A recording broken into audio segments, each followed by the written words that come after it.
What I'd like to do is start with a simple formula. Click in the cell C6. In the cell C6, I'd like a formula that multiplies the first quantity in A6 by the price in B6.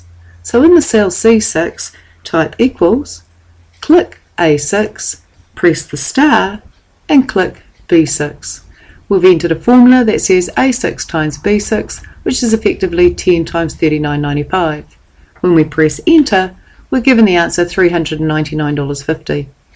Click on the cell C6 and then move your mouse to the bottom right corner of C6. Your mouse pointer will change to a thin black cross, as you can see here. If you double click the thin black cross, it will automatically fill the formula down. What I'd now like to do is actually view the formulas rather than the results.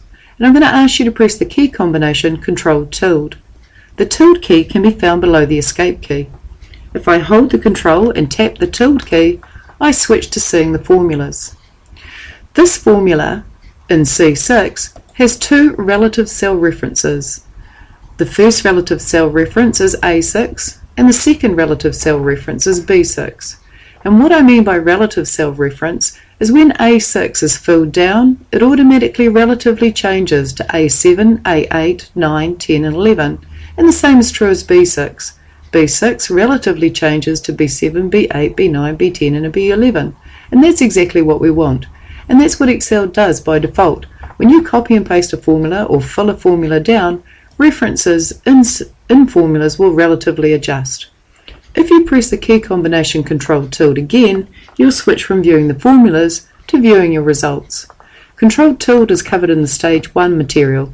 Basically, Ctrl-tilde is a toggle or like a light switch. When you press Ctrl-tilde, you see the formulas. When you press it again, you see the answers.